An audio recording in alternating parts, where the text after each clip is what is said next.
बहुत महिमाशाली बातें विष्णु जी वर्णन कर रहे हैं। रात में सोते समय बहुत सावधान हो जाना चाहिए उपासक को। आप सभी को राधे राधे। आप वीडियो के इस भाग को स्किप करके भी श्री गुरु का प्रवचन सुन सकते हैं।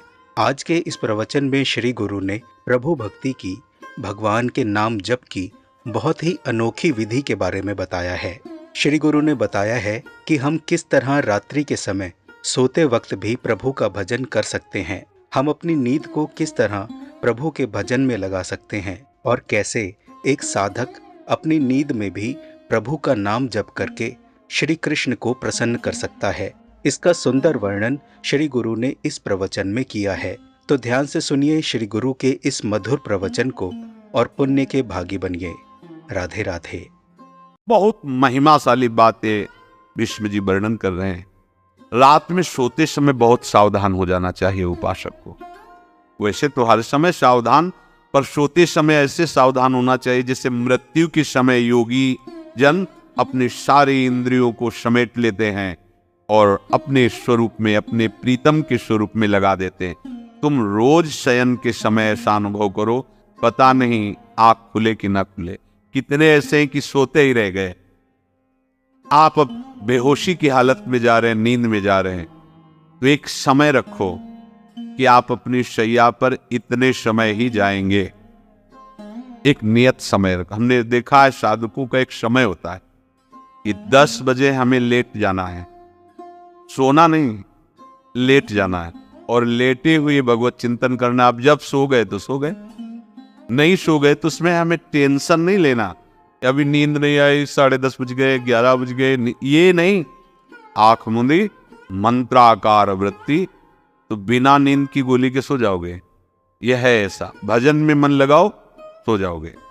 जिनको नींद ना आती हो उनके लिए सही दवा है, आप नींद का चिंतन न करके प्रभु का चिंतन करने लगो। देख लेना आप कब सो गए पता नहीं चले। और अगर सौभाग्य से नींद ना आई तो नींद में जो इंद्रियों को पुष्टता मिलती है वो होता है संसार का विस्मरण। नींद में खास बात क्या होती है कि संसार का चिंतन छूट जाता है, फिर वो मस्त हो जाता है। उसमें जो ऊर्जा शक्ति जागृत होती, संसार के चिंतन से ऊर्जा शक्ति नष्ट होती। तो 4 घंटे 5 घंटे संसार के चिंतन से रहित पड़ा रहा सुषुप्ति में, तो उसे ऊर्जा शक्ति फिर आ गई। और अगर 4-5 घंटे आप प्रभु के चिंतन में रहे तो संसार का चिंतन छूटा, आनंद सिंधु का चिंतन हुआ। तो ये नहीं होगा कि आज रात्रि सोया नहीं तो बहुत टेंशन है, परेशानी, ऐसा नहीं होगा। सोते समय कोई वार्ता नहीं, कोई अन्य चिंतन नहीं, चुपचाप अपने मन को हटाकर केवल इष्टमय करो।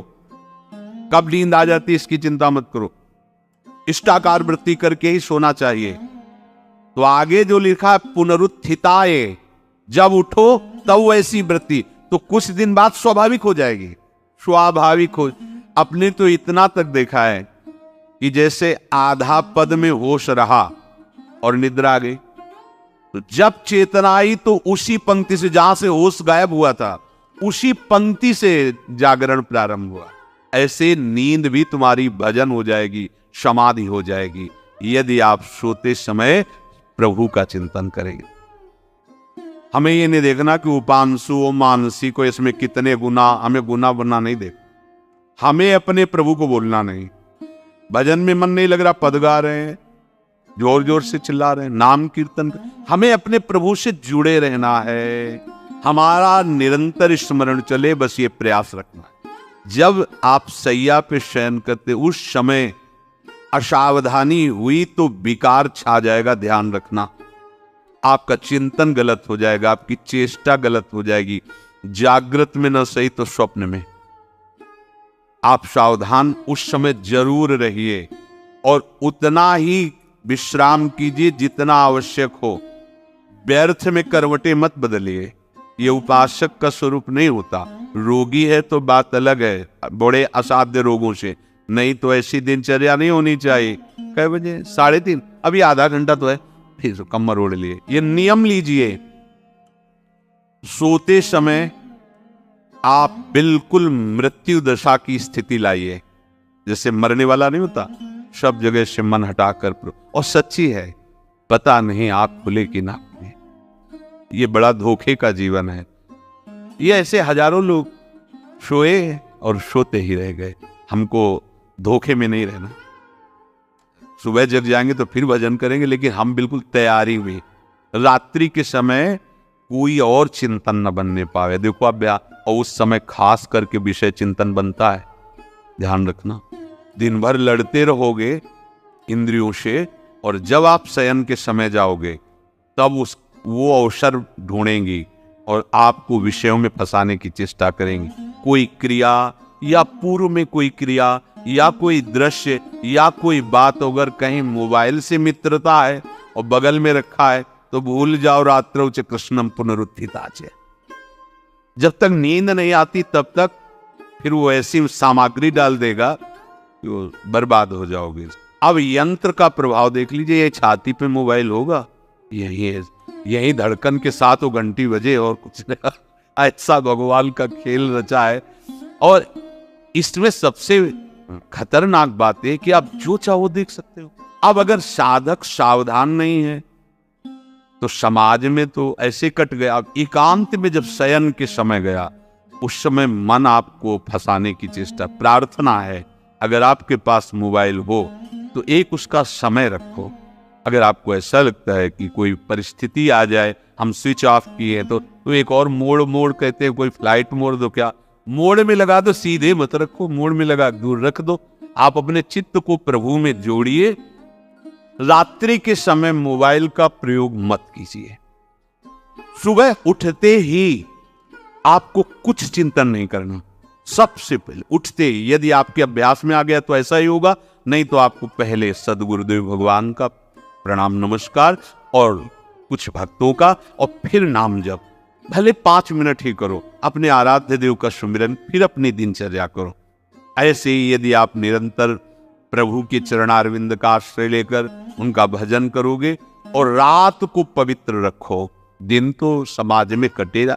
आपका एकांत पवित्र होना चाहिए। जरूर इस बात पर ध्यान दीजिए, आपका एकांत पवित्र होना चाहिए। एकांत में मन अधकचरे साधकों पर शासन करके उनको भ्रष्ट करने की पूरी ताकत लगाता है। इसलिए सावधान। सुबह उठते समय ये आप नित्य अभ्यास कीजिए। सबसे पहले चेतना आने पर गुरुदेव भगवान को प्रणाम करें। मेरा जीवन उनके आदेश से ही उनके आराध्य देव में लगेगा। हमारे आराध्य देव नहीं, अभी तो हमें ये देखना है कि गुरुदेव के आराध्य देव वही देंगे हमें प्रिया प्रीतम, तब हमारे हृदय में अपनापन होगा। गुरुदेव की कृपा के बिना ये आराध्य देव रीझने वाले नहीं हैं। चाहे जितना तुम चाहे बना के साधन करो, ना पाई है बिन स्वामी या अकेली। हरि, ये 2 अक्षर दुर्गम पथ में संकट के समान, प्राणों के लिए राह खर्च के समान। अर्थात संसार की राह में चलते हुए भी आपको कभी दुख नहीं भोगना पड़ेगा यदि आप हरि हरि हरि ऐसा उच्चारण करोगे। संसार रूपी रोग से छुटकारा दिलाने के लिए महाऔषधि के तुल्य ये हरि।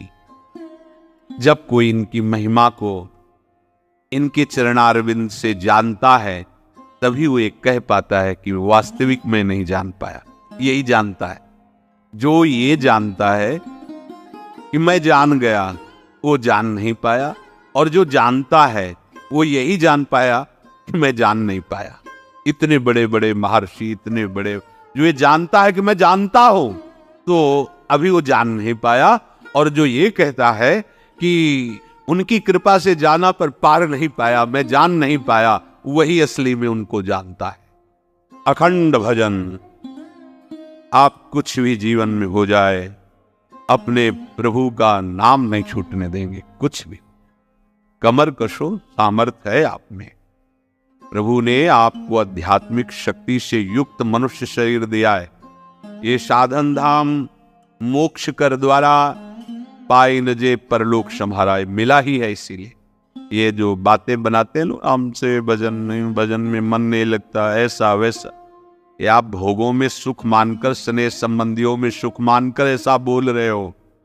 आप में पूरी सामर्थ्य है भगवत प्राप्ति करने के लिए।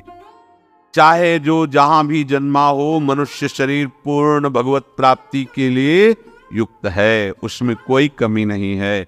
सब में भगवान ने वो ज्ञान शक्ति दी है। वो ज्ञान शक्ति भोगों के कारण आपकी ढक गई है। आपने अपने अध्यात्म शक्ति को जागृत न करके भोगों में रत होने के कारण वो सुषुप्त पड़ी है। आप उस सुप्त शक्ति को जागृत कीजिए। आप ही बड़े बड़े ब्रह्म ऋषियों को जो प्राप्त हुआ है वो प्राप्त कर सकते हैं। आप ऐसा नहीं जब जगे तब सबे। बड़े बड़े नीच कर्म करने वाले भी जब भगवान की शरण में होकर भजन किए तो महात्मा बन गए। तो थी ना उनमें ऊर्जा शक्ति। आप अपनी सुप्त शक्ति को जागृत कीजिए। क्या? कृष्ण व्रताहा। आप एक व्रत लीजिए। क्या?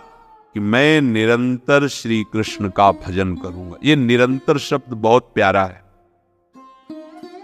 ये जो कुछ माला जप करके छूट देने वाली बात है, ये तो विषयी पुरुषों को भजन में लगाने के लिए है। लेकिन भगवत आनंद में डूबने के लिए, आवागमन से मुक्त होकर प्रेम धाम में वास करने के लिए निरंतर शब्द का प्रयोग है। आप सभी ने श्री गुरु का ये सुंदर प्रवचन सुना। हमें उम्मीद है कि आपको इसे सुनकर बहुत आनंद आया होगा और श्री गुरु के इस प्रवचन से आपको बहुत कुछ सीखने को भी मिला होगा। श्री गुरु के इस प्रवचन से आपको क्या सीखने को मिला, आप चाहें तो कमेंट बॉक्स में लिखकर हमारे परिवार से साझा कर सकते हैं। और हाँ, राधे राधे लिखना मत भूलना। हम सब इसी तरह मिलते रहें श्री गुरु के सुंदर प्रवचनों के साथ, यही कामना है। राधे राधे।